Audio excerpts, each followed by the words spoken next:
My name is Clara Wren, 28 years old.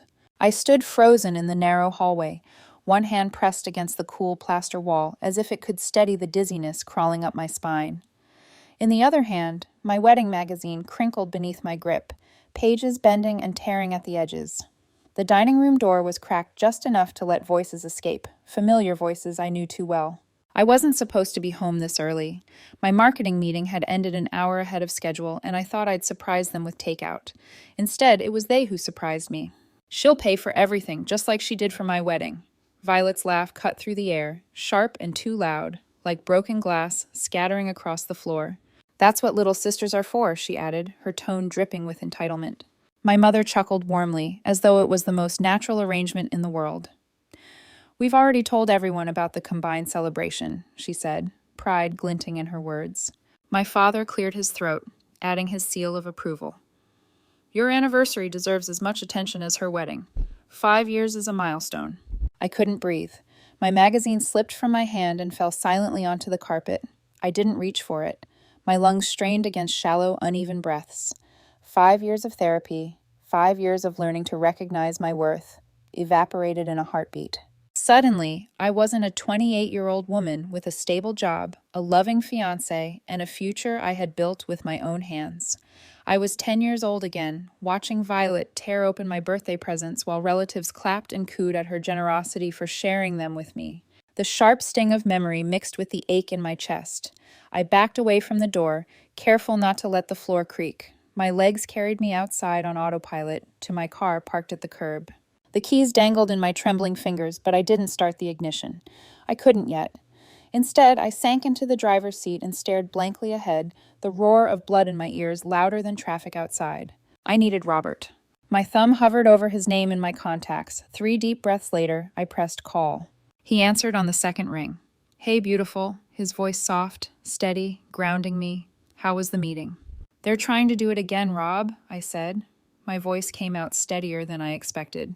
"But this time, I won't let them." 5 years ago, Violet announced her engagement to Thomas. 2 weeks later, Dad called me into his study. Thomas had just lost his job. They needed help with the wedding expenses, he explained, his voice heavy with false sincerity. "Just temporary," he promised, patting my shoulder like I was a soldier being sent to war. "Family comes first, Clara. Your sister needs this." Mom stood in the doorway, arms crossed, her expression unreadable, but her words sharp as needles. "If you really loved your sister," and that was all it took. I signed away $15,000, my education fund, my future. "It's just a semester," Mom soothed when I had to drop out of college. "You can always go back." But semesters bled into years. I worked 2 jobs, watching my dreams collect dust while Violet twirled under the chandelier at her reception, wearing a dress that cost more than my car. That night, as Rosemary Clooney's sisters played over the speakers, I made myself a promise. Never again. But here I was, 5 years later, history threatening to repeat itself. The phone pressed hot against my ear, Robert's silence on the line urging me to keep going. "They're planning a joint celebration. My wedding, Violet's anniversary, like my day isn't my own." His sigh was low but seething. "Of course they are. They expect you to sacrifice again." My throat closed, but I forced the words out. "I can't. Not this time." "You won't," he said firmly. "Not if I have anything to do with it." I wanted to believe him, to borrow strength from his certainty, but the familiar choke of guilt slithered around me. My family's patterns had always been stronger than my resistance. 2 weeks later, Mom called, her voice carrying that rehearsed lightness I recognized instantly. "Just a casual dinner," she said. "Nothing fancy." But when I walked into their dining room, the good china was set out, a warning sign as clear as flashing hazard lights. Violet and Thomas strolled in 15 minutes late, their laughter loud, careless. Robert slipped his hand into mine beneath the table. He didn't need words. His grip was enough to tell me he was bracing for impact. Mom cleared her throat, beaming. "We had the most brilliant idea." The room stilled. She spoke of symbolism, of love, of family unity. Then the dagger slipped between my ribs. We thought it would be beautiful to combine Clara's wedding with Violet and Thomas's 5th anniversary celebration. Violet pulled a color-coded binder from her bag, tabs neatly labeled. "I've already made a list," she chirped. "Separate cake, of course, a special dance. And we'll match the colors to my original wedding. Continuity, you know." My jaw locked, every instinct screaming to nod, to comply, to keep the peace. But I heard Robert's breathing beside me, steady and grounding. "Let me think about it," I said. The silence that followed was deafening. Mom's smile faltered. Dad blinked like he couldn't process the words. Violet's lips parted, but no sound came out. "Think about it?" Dad finally recovered, patting my shoulder in that same condescending gesture. "Always practical. That's why we know you'll handle the finances." Violet's eyes welled with practiced tears. "I thought you'd be excited," she whispered. Mom slid me her signature warning look. "Don't cause a scene," before casually passing the potatoes. "Clara will come around. She always does." And as expected, I smiled, nodded, and murmured, "I'm sure it will be beautiful." The taste of ash coated my tongue. But beneath the mask, something shifted. A single thought sparked like fire inside me. Never again. That night, back at my parents' house, I told them I'd left some things behind and asked if I could stay the night. It wasn't about the things. It was about confirming what my gut already knew. When the house finally went still, I slipped into Dad's study. The glow of the family computer illuminated my face as I scrolled through Mom's email. The subject line jumped out at me. Vendor payments, Clara. My stomach dropped. I clicked. "Don't worry about the deposits," Mom had written. "James and I assured everyone that Clara will cover all expenses once contracts are finalized." A chill ran through me as I scrolled further. Venue options, catering menus, DJ packages, all with notes scribbled in Violet's unmistakable handwriting. Bride handling payment. Bride, as in me.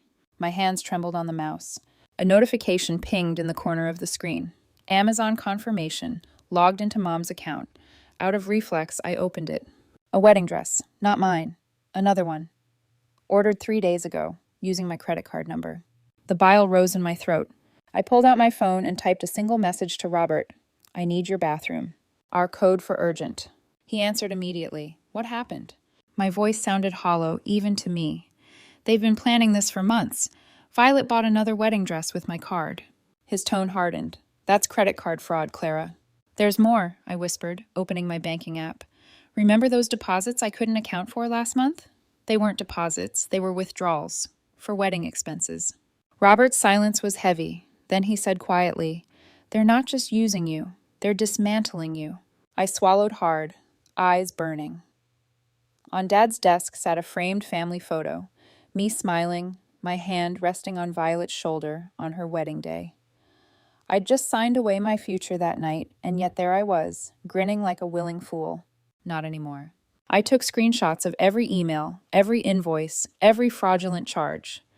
My hands no longer shook. My fear was gone, replaced with something sharper. For the first time in my life, I was gathering ammunition. I closed out of the inbox. The glow of the screen still burned into my eyes, and let the office chair drift backward until it bumped the credenza. The house breathed its old familiar rhythm. Dishwasher clicking, hallway clock ticking, the faint thud of plumbing. Even now, even after the emails and the invoices and the dress receipt with my card number on it, part of me wanted to pretend I'd misread everything. That part never protected me. It only kept me quiet. I eased the study door open and stood at the dark landing, listening. A late-night TV laugh track burbled from the living room. The smell of lemon cleaner and roast chicken lingered from dinner, and with that scent came the entire evening again, unspooling in perfect clarity, as if memory itself had chosen to humiliate me by adding high definition. Mom had set the table with the good china and crystal. None of us ever ate from them unless guests were meant to be impressed. Tonight the guests were an idea, a vision, the performance of family. Violet breezed in 15 minutes late, sunglasses pushing her hair back like a tiara, Thomas trailing behind with an apologetic smile that somehow never offended anyone as much as it should have. Dad stood, a little taller than the rest of us, posture stiff with that mixture of pride and dread men wear when they're about to ask for something they've already taken. "We had the most brilliant idea," Mom said, and the choir of forks stilled over plates. Robert's hand found mine under the table, his palm warm, the tiniest squeeze reminding me to breathe. I noticed then how the centerpiece, white lilies, matched the floral pattern on the bone china. Continuity, Violet would later call it. "It's symbolic," Mom went on, smiling the practiced smile she used for holiday photos and church committees. 2 milestones, 1 celebration. Clara's wedding and Violet and Thomas's 5th anniversary. Together. Violet produced the binder like a magician completing a trick. Tabs in berry and champagne tones, pages color-coded, a promise that the universe could be organized into columns if only I agreed to pay for them. I drafted a preliminary budget, she chirped, flipping to a page labeled Timeline. Separate cake, of course. We'll give Clara her moment. I've already sourced a string quartet.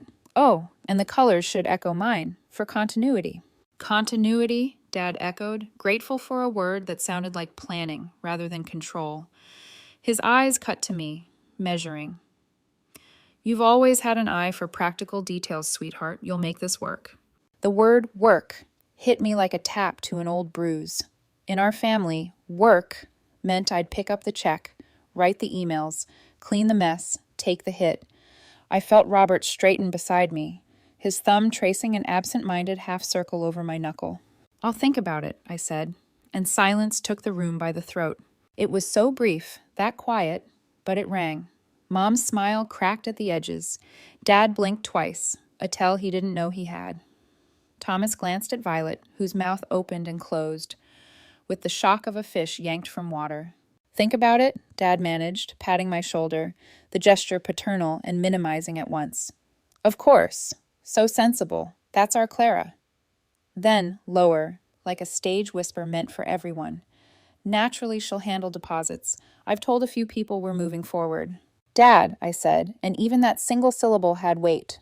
I rarely used it as a boundary. Violet's eyes glassed over, a familiar trick. I thought you'd be excited, she murmured, voice quivering just enough to audition for sympathy. It would mean so much to me, to us. Mom set the gravy boat down too carefully, a porcelain kiss against linen. Let's not create tension. Clara will come around. She always does. Robert's fingers tightened around mine. Under the table, invisible to everyone but me, he shook his head the tiniest fraction, like a man warning a swimmer about an unseen current. I smiled and nodded, the good daughter's choreography. I am sure it will be beautiful. The words tasted like a false oath. But something surprised me then, the shape of my own voice in my own mouth. It hadn't broken. It hadn't apologized before finishing the sentence. It had made room, just a sliver, for doubt. It didn't seem like much, not to anyone else, but I felt the seam of it, the tear in the old script. Dinner resumed with fork scrapes and compliments to the chef that were really compliments to the performance. The conversation turned to guest lists, which is to say, it turned to the politics of belonging. Mom floated names like test balloons and marked my face with her gaze when I didn't delight in them. Dad told a story about his golfing buddy who simply must be there. He's been anticipating this for weeks. Violet described in precise detail where the champagne tower should go for maximum photographic drama. Here, she said, tapping the tablecloth as if it were a blueprint, because then the afternoon light will halo it. Wouldn't it be simpler to keep things small? I asked. You don't get married to hide, Mom said, and then quickly added, I mean, unless you want to, as if that could soften the sting. We can't cut anyone now, Dad said, shaking his head. It would be rude. The Hendersons, the Fairchilds, the McIntyres, they've all been told. Told. Past tense. Decisions made. Invitations implied. My consent irrelevant. I felt my face go cool, then warm. Robert's thumb completed its circle. I'll need to review the numbers, I said, an olive branch that could also be a shield. Oh, we've got numbers, Violet sang, and the binder landed between the wine glasses with a polite thump. The page she opened was headlined Budget, Draft, but the cells were filled as confidently as law. Venue estimates that read like foregone conclusions. Catering tiers circled in her favorite purple. If we put deposits this week, we can lock the date.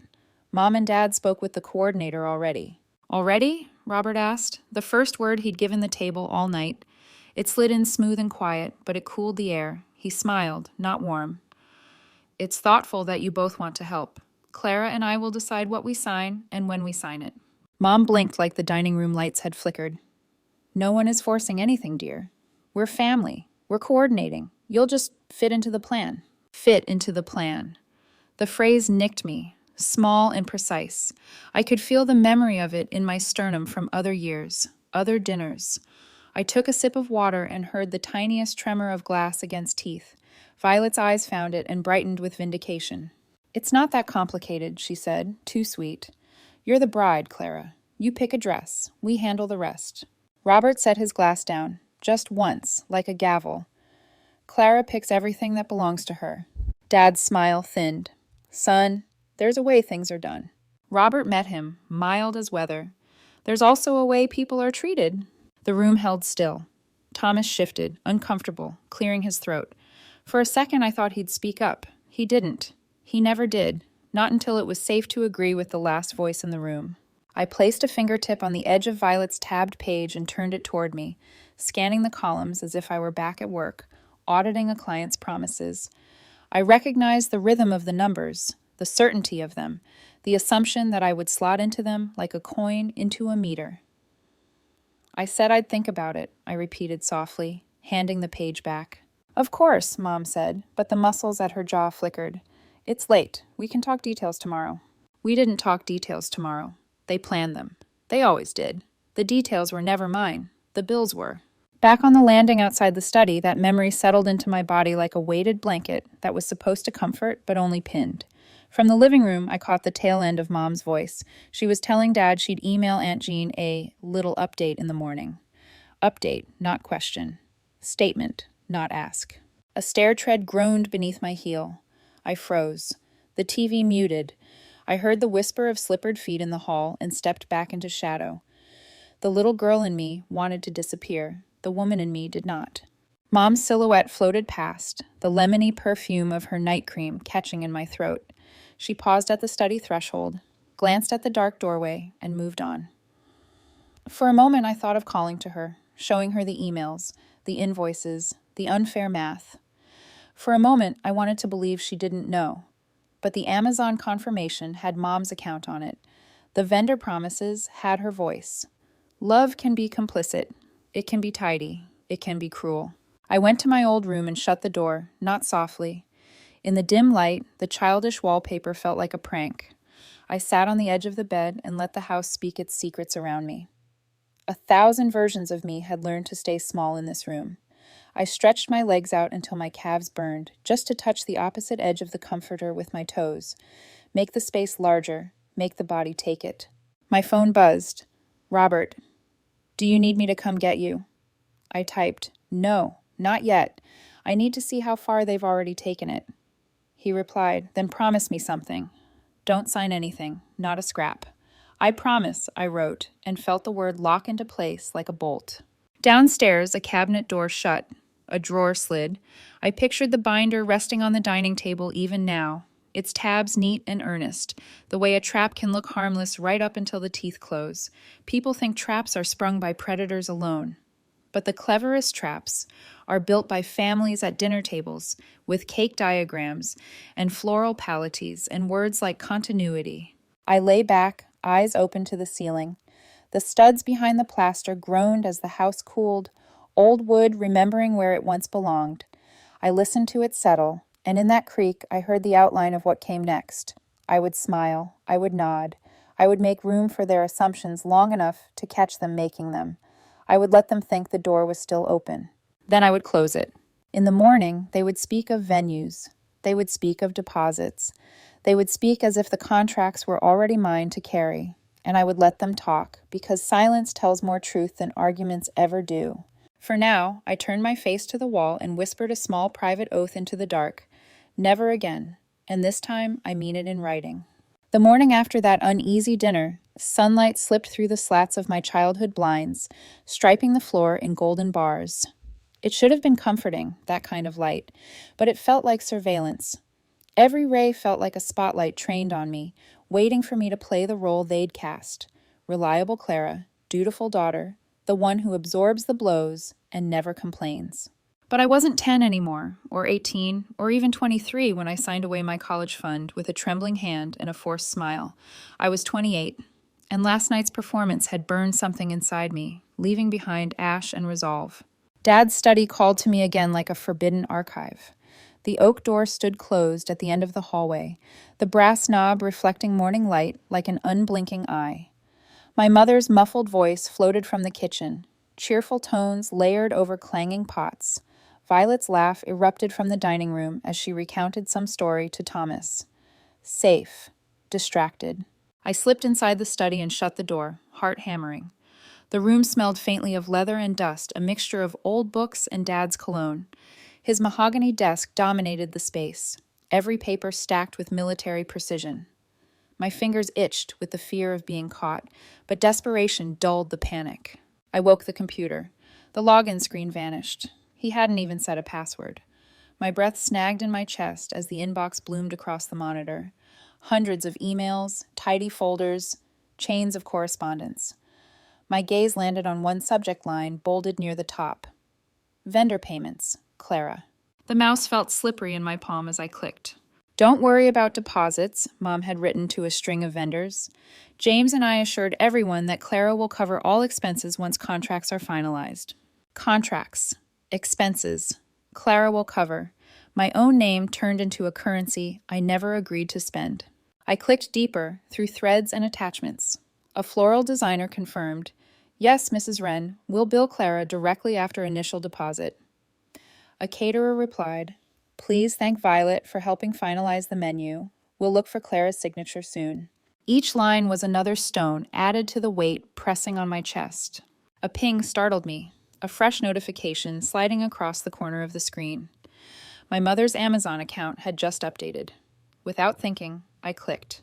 There it was, a confirmation for a gown. A second gown, lace sleeves, cathedral train, ordered 3 days ago. My stomach dropped as I scanned the page. Payment method, my credit card. My pulse roared, the air thickened. They hadn't just assumed, they had stolen. I gripped the desk to steady myself. Dad's framed photo of our family stood smugly by the lamp, Violet radiant and white, Thomas beaming, Mom dabbing her eyes, Dad lifting his glass, and me smiling in the background. The sister who emptied her future to fund the spectacle. I remembered how everyone toasted selfless Clara, how they said my sacrifice was proof of my love. The memory turned sour in my mouth. My phone trembled in my hand as I typed Robert our code. "I need your bathroom." He answered before the second ring. "What happened?" "They've been planning this for months," I whispered. "Violet just bought a second wedding dress with my card. I saw the receipt. They're funneling everything into my name." His breath hissed over the line. "That's fraud. Clara, that's not just manipulation anymore. That's theft." "There's more." My fingers shook as I opened my banking app. "Remember those deposits I couldn't account for last month? They weren't deposits. They were withdrawals, labeled as deposits, all for wedding expenses." Silence stretched, sharp and heavy. Then Robert's voice hardened. "They're not only exploiting you, they're erasing you, piece by piece."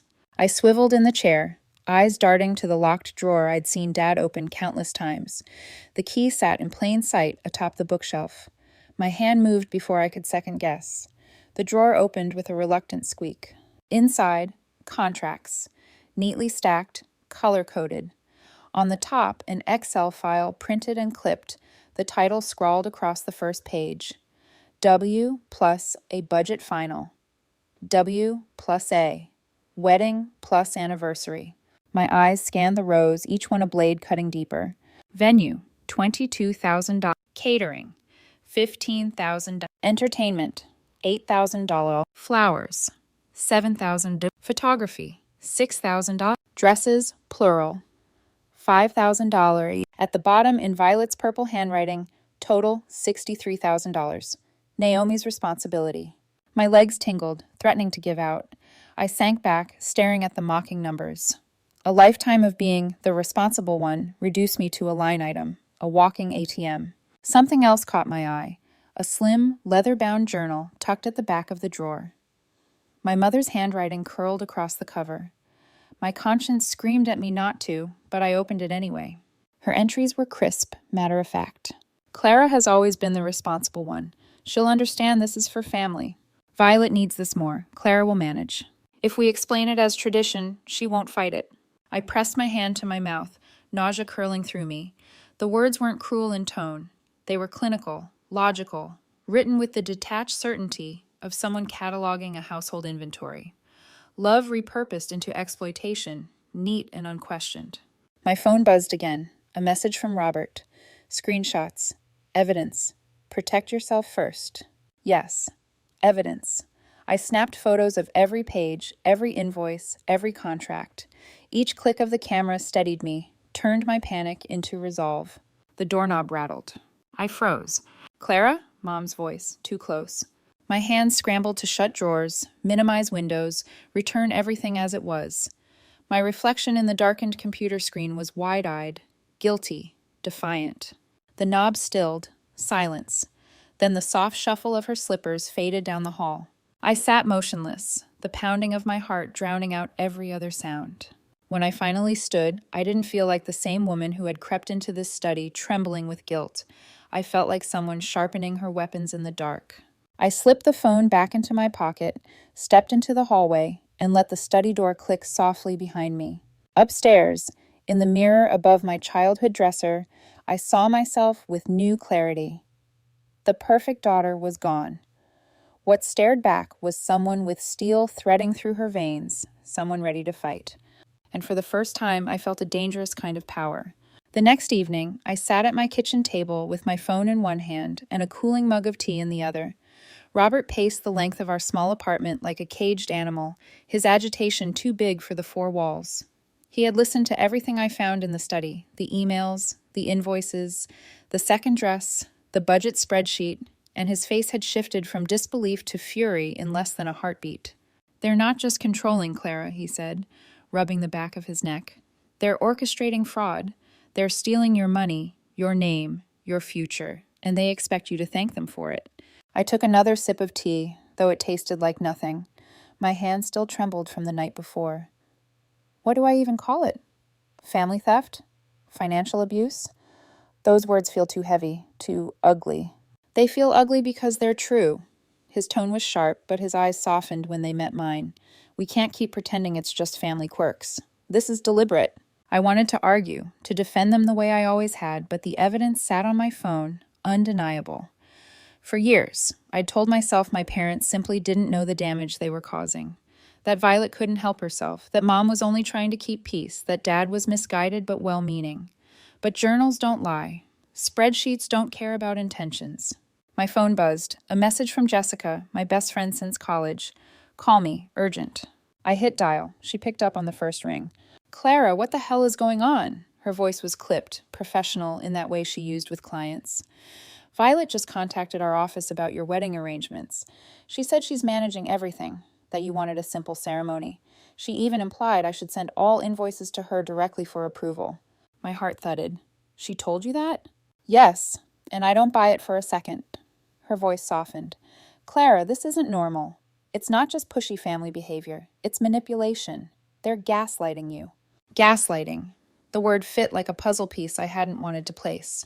I have proof, I whispered, and for the first time I described everything. The emails, the withdrawals, the second dress, the spreadsheet. Jessica didn't interrupt, but I could hear the low growl of her breath on the other end. Good, keep it all. Screenshots, bank records, copies. Don't delete anything. You'll need it. Robert stopped pacing and leaned against the counter, arms folded, nodding along. I don't even know where to start, I admitted. Start by seeing it clearly, Jessica said. This isn't about a party. It's about control. And you can't win if you don't admit what game you're in. Later that night, Robert's sister Emily stopped by. She dropped her bag by the door and gave me a long, assessing look. Emily had left her own family years ago, walking away from their suffocating expectations. She was living proof escape was possible. Robert poured her a glass of wine while I retold everything yet again. Emily listened, her brows knitting tighter with every detail. Classic pattern, she finally said, setting her glass down. One creates the crisis, another enables it, a third enforces it, and you absorb it. That's the dynamic. Her words were clinical, almost detached, but they cut straight through the fog in my head. Violet creates chaos, she continued. Your mother swoops in with a solution, but the solution always costs you. Your father plays enforcer, he applies pressure, makes it seem like your duty, and you're conditioned to comply, because the whole structure depends on it. I swallowed hard. The truth was brutal, but it also rang with recognition. So what do I do? Just walk away? Emily's gaze held mine. Not walk, strategize. They've built a system. If you just say no, They'll twist it into selfishness. You need evidence, boundaries, a plan. Her certainty steadied me. Before I could reply, there was a soft knock on the doorframe. Mrs. Sullivan, my elderly neighbor from down the hall, stood there with a plate of cookies balanced in her hands. She'd been widowed for years, a quiet presence who always offered me herbal tea when I looked tired.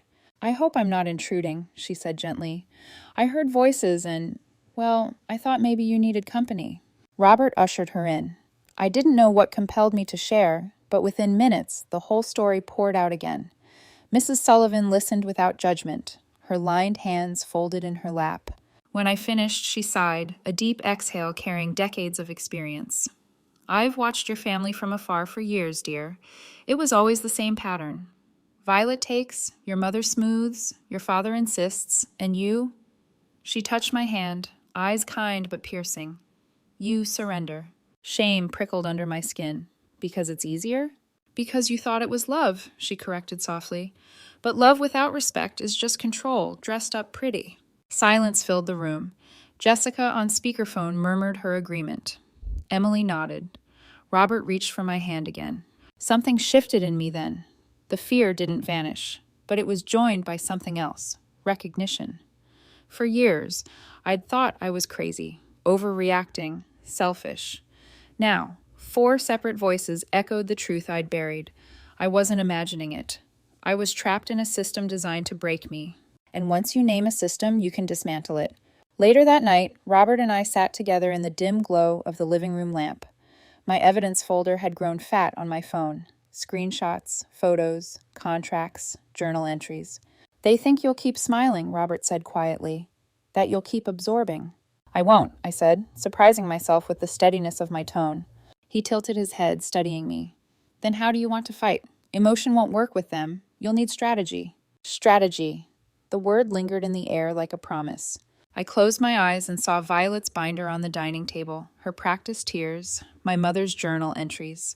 I saw the study glowing in the dark, Dad's neat contracts, the line that named me responsible for $63,000. "I'll give them what they want," I said slowly, "just enough to let them think they've won. And then, when the moment is right—" I opened my eyes and met Robert's steady gaze. "I'll close the trap myself." For the first time in years, the thought of my family didn't make me feel small. It made me feel dangerous. The next morning, I woke before dawn, restless and heavy-eyed. The decision I'd made last night echoed in my chest. Strategy, not surrender. For the first time in years, my hands didn't tremble when I logged into my accounts. My cursor hovered, then clicked, canceling the fraudulent dress order. The confirmation email popped up almost instantly. A hollow victory, but still a victory.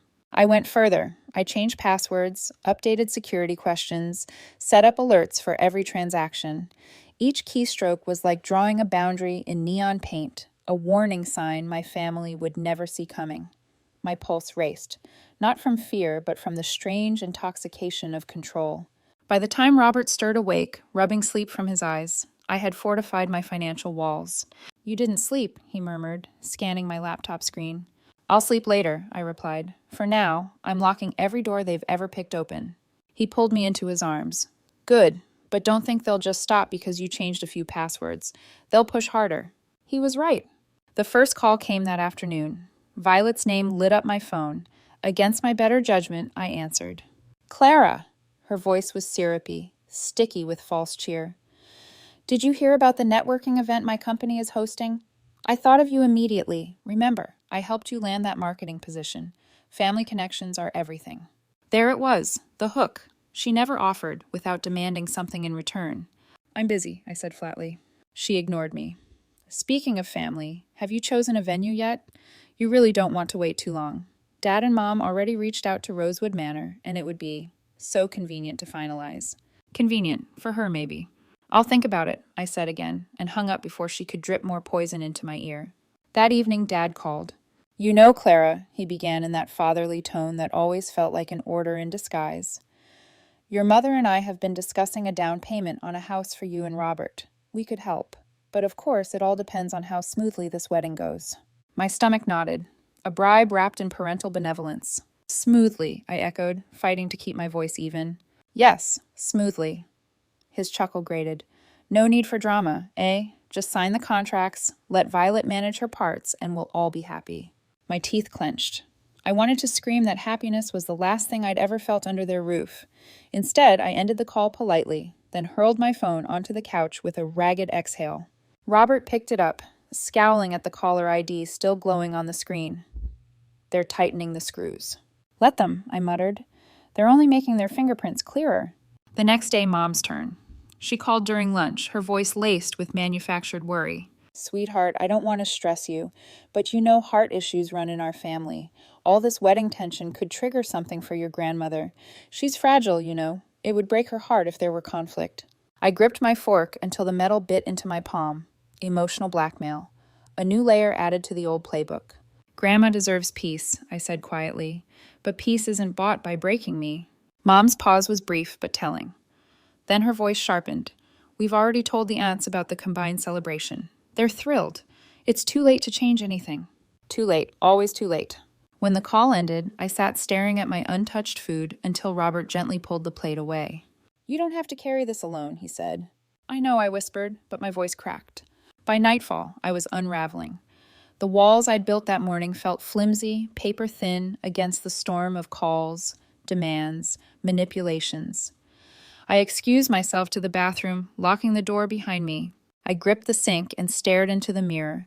The woman staring back looked exhausted, her eyes red-rimmed, her lips trembling. I pressed my palms against porcelain until my knuckles whitened. Tears slipped free, hot and humiliating. I sank to the floor, back against the cold tub, knees to my chest. The sobs came then, unbidden, shaking my whole body. Years of swallowed pain poured out in heaves that felt like ripping fabric. Clara? Robert's voice at the door, soft but steady. He didn't try the handle. He knew better. I'm here. I wanted to answer, but couldn't. My throat locked. Minutes passed. The sobs slowed to ragged breaths. I forced myself back to the sink, splashing cold water onto my face. My reflection blurred through tears, but when it cleared, I saw something new, steel. Not the pliant daughter, not the background sister. Someone harder, sharper, forged by fire. I dried my cheeks, squared my shoulders. Robert knocked again, more tentative this time. Are you okay? I opened the door. My voice was hoarse but steady. No, but I will be. That night, lying beside him in the dark, I whispered my first true declaration. This isn't survival anymore. It's war.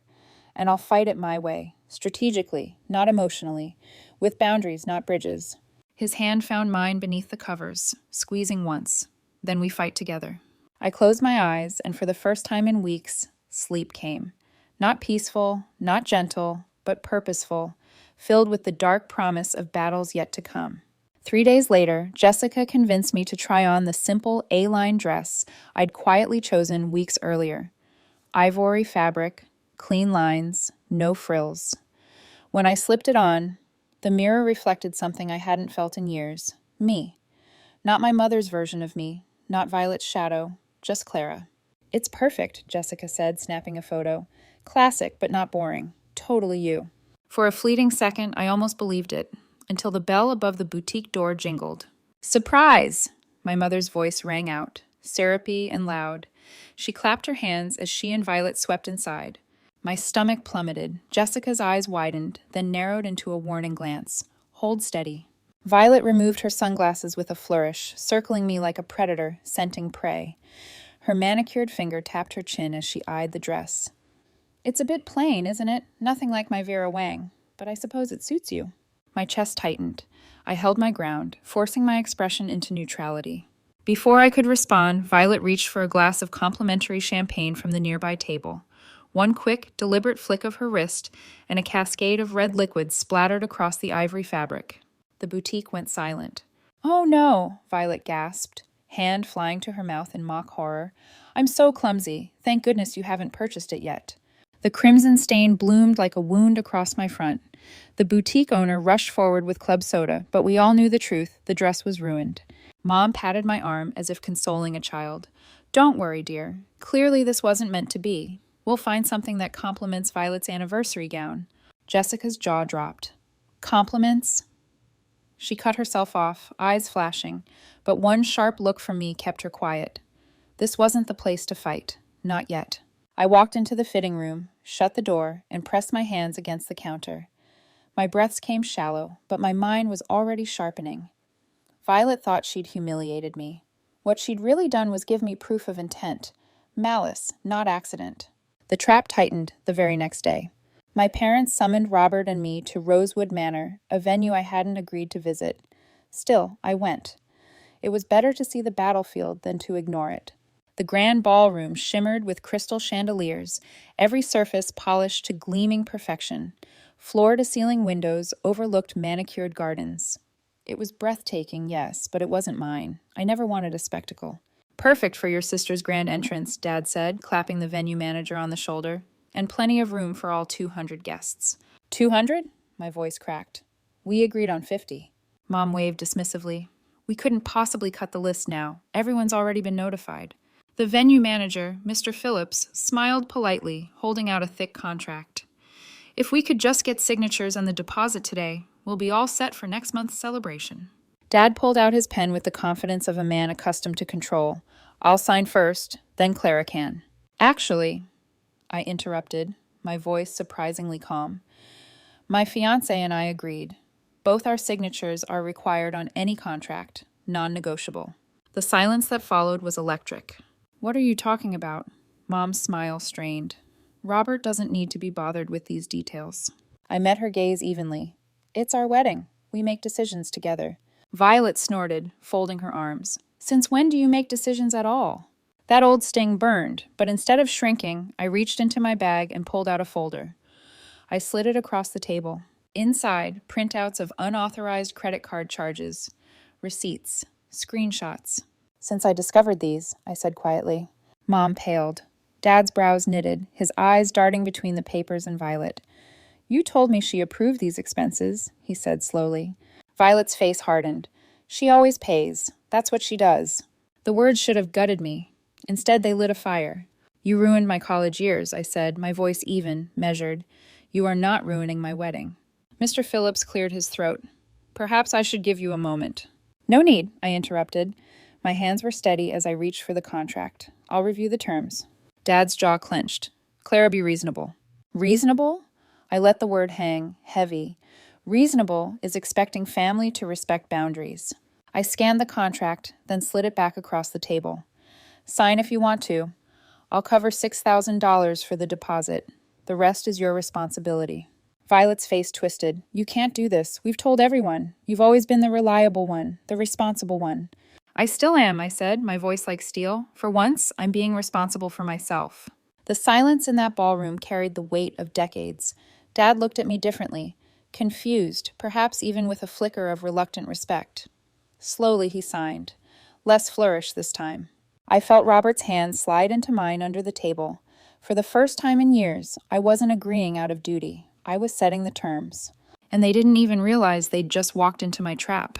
The evening after Rosewood Manor, Robert and I sat cross-legged on our living room floor, surrounded by stacks of papers, laptops, and the faint scent of takeout. The contract copies lay between us like a loaded weapon. They think they won, Robert said, tapping the page where my parents' signatures bled in black ink. But what they don't realize is they just made themselves responsible for every dime. I exhaled, half laughing, half sick. $63,000. They actually believed I'd shoulder it again. They believed it because you always have. He squeezed my knee gently. Now it's their turn to learn what responsibility really means.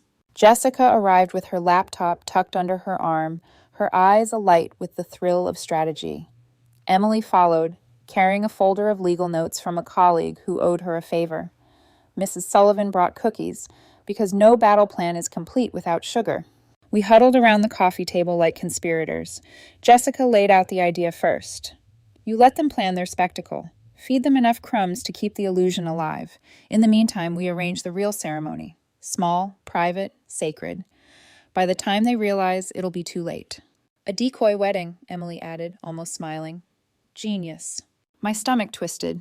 It feels cruel. 200 people standing around waiting for a bride who never shows.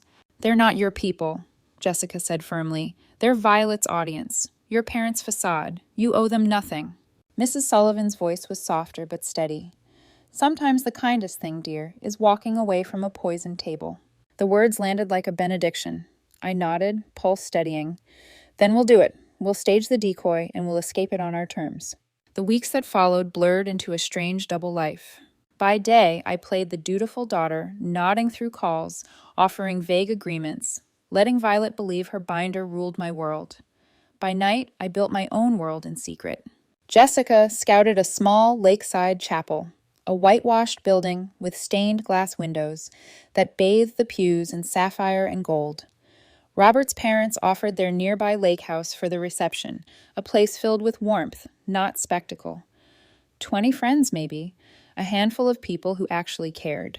We created 2 timelines, one for the decoy wedding, complete with staged texts, selfies and borrowed bridal robes, fake vendor delays, and another, tucked neatly in Jessica's planner, mapping our real ceremony to the minute.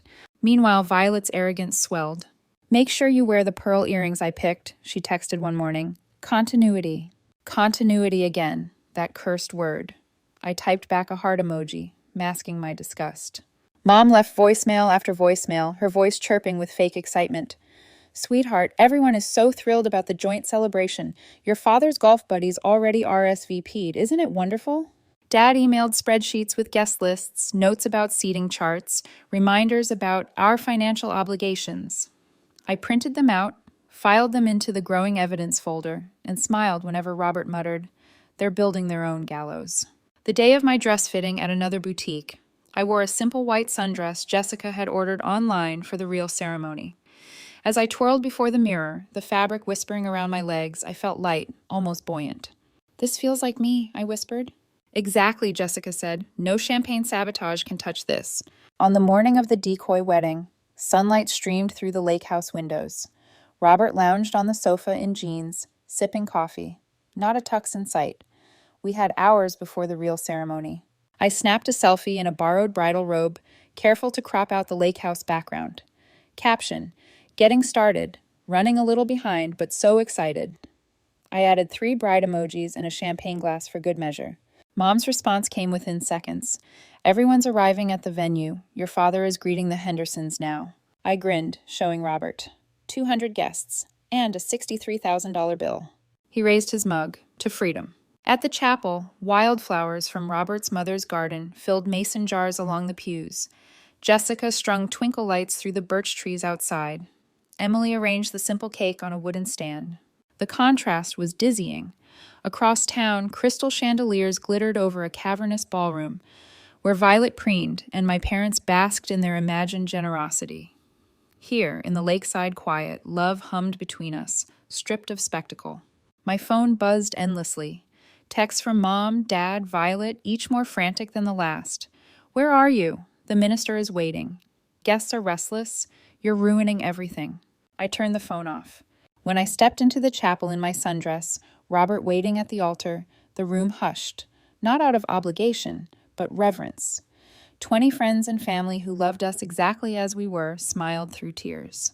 "I now pronounce you husband and wife," Robert's father said, his voice breaking with genuine joy. As Robert kissed me, the lake breeze swept through the open windows, carrying laughter and sunlight. It was simple. It was real. It was mine. Meanwhile, at Rosewood Manor, chaos unfurled. Jessica's cousin, who'd slipped in as our spy, later described it in delicious detail. Guests whispering, Violet hissing at Thomas, Dad sweating through his suit, Mom spinning excuse after excuse. The towering cake stood untouched. The champagne fountain glistened for no one. By the time the venue manager presented the bill, the truth hit like a hammer. The signatures were theirs. The responsibility theirs. $63,000. And I was already dancing under string lights by the lake, free at last. The morning after our lakeside wedding, the doorbell rang at precisely 10 o'clock. I was ready. Robert and I had arranged the living room like a stage, fresh wedding photos framed on the coffee table, champagne glasses rinsed and waiting, a leather portfolio set squarely in the center like a judge's gavel. My pulse beat hard, but steady. When I opened the door, they stood exactly as I expected, Mom at the front, eyes swollen and rimmed red, Dad looming behind her, with his jaw clenched so tight I thought his teeth might crack, Violet hovering just over his shoulder, her expression a poisonous mixture of rage and triumph. How could you do this to us? Mom's voice broke before she even crossed the threshold. After everything we've done for you? Dad's glare was pure steel. You're legally responsible for this bill, Clara. I don't know what game you think you're playing, but it ends now. Violet jabbed a finger at me. Tell everyone what kind of person you really are. I've already started. Cousin Emma knows you abandoned your own wedding over some childish grudge. I stepped aside. Come in. They filed past me, trailing tension like smoke. Mom's perfume stung the air, the same one she wore to funerals and confrontations. None of them sat. Robert stood just behind me, a fortress at my back. I expected this visit, I said, my voice even. I've been preparing for it. I opened the portfolio and began laying out the evidence, one piece at a time. First, my phone. With one tap, Violet's voice filled the room. She'll pay for everything, just like she did for my wedding. That's what little sisters are for. Followed by the unmistakable sound of my parents laughing in agreement. Their faces blanched in unison. Recording conversations as Dad started. Perfectly legal in this state with one-party consent, Robert finished smoothly. His law degree, finally used where it mattered most. I slid across bank statements. Here's proof of the $6,000 deposit I agreed to pay, the only payment I ever committed to. Mom's hands trembled as she reached for the papers, but the venue manager said. I placed printed emails in front of her. Here's the correspondence where I clarified my limited financial involvement.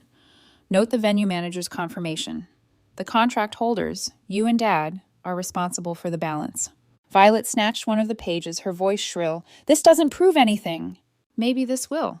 I pulled out screenshots of unauthorized charges. My credit card, your second wedding dress, the one you ordered after spilling champagne on mine. Violet scoffed, but her voice wavered. You always were so dramatic about money. Dad's face drained of color. Clara, be reasonable. We can't possibly cover $57,000. I slid the final document across the table, a letter from Emily's legal contact outlining liability. The contract is in your names. The venue has your signatures. The remaining balance is yours. Mom collapsed onto the couch, mascara streaking down her cheeks. Why would you do this to your own family? I didn't do this, I said, steady now. You did. I lost $15,000 for Violet's wedding. I willingly paid $6,000 this time for my own. But the rest? That's not mine. That's the consequence of your choices. This is revenge, Dad spat. No, I corrected. This is justice. For the first time, Thomas, silent, dutiful Thomas, stepped forward from the doorway. His voice was quiet, but his words cut. So you did the same thing to Clara 5 years ago? Took her future to fund Violet's wedding?